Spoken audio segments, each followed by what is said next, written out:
Yes, magandang hapon mga boss. Meron akong papakitang magandang lanse dito sa sulungan ng 115 versus 313. Yan. Magre-real, no? O di kaya ay 116, 313 real. Parehas lang, no? Sulong tayo dito. Merong player na sumusulong dito, 215. Oh, meron ka bang na-encounter na ganyan ang sulong? Okay?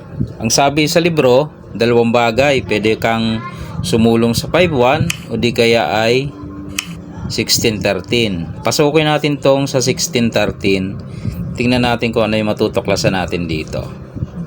Okay, pag sulong dyan, dito siya. Ngayon, ang sabi sa libro, mag 7-3 ka. Yan, okay. So dito pwedeng sumulong siya ng ano ba to, 6-2 or 7-2, 5-1, okay. Tingnan natin sa 7-2. Dito ako nakakita ng magandang lanse. Yan. Pag sumulong daw dyan, ang sabi ng libro ay subukan mo agad ng 6-2. Kakain siya, then dito ka kumain. Bakit? Kasi meron daw dyang lanse na nakahanda o nakaprepara. Kapag, yan kapag dito sumulong ang pula, ayun. So, ibig sabihin, malalansi mo na pala ang pula kapag dyan sumulong. Sa paano? Paanong paraan? Ganito daw ang gagawin. Ipapakain mo ito. Ha?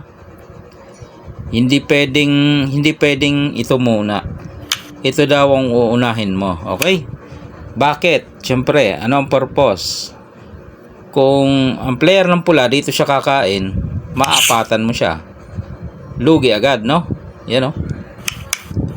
Lugi ang pula, so advantage mo na yon. Ay syempre, kung ikaw sa pula, dito ka sa libre para walang gante. Yan. O anong sunod daw gagawin dito ng green? Dito naman. Okay? Ibig sabihin, kung dito daw kakain ng pula, ito ang gagawin mo. Matetres mo siya, makakadama ka. O yan, o, di ba? Syempre, kung susulong dyan, babanatan mo dito. Pagkain niya, o kuha mo na ito. So, lamang ka na talaga dito. Okay? Yun. May dama no? Yan o, na-tres. Eh, kung sumulong naman siya dito, di ganun pa rin. Pwede mo pa rin makuha yan, no? Okay? Ulit natin. Dito siya, dito. Yan, 7-3. Pakain agad.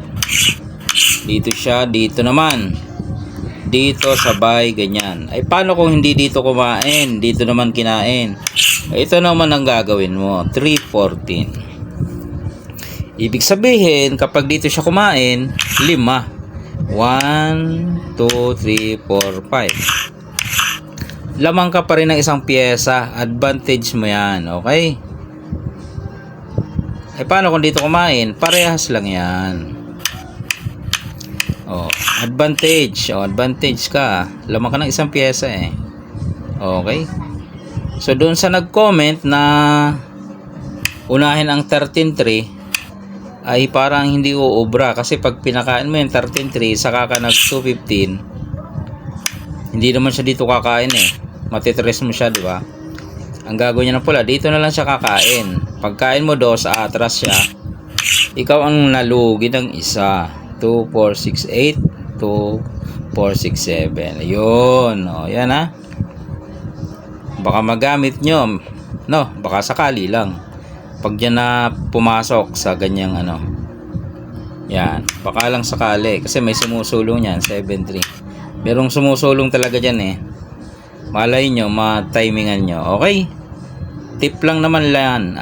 Tip lang. Galing sa nabasa ko lang sa libro ng mga dama. Alright?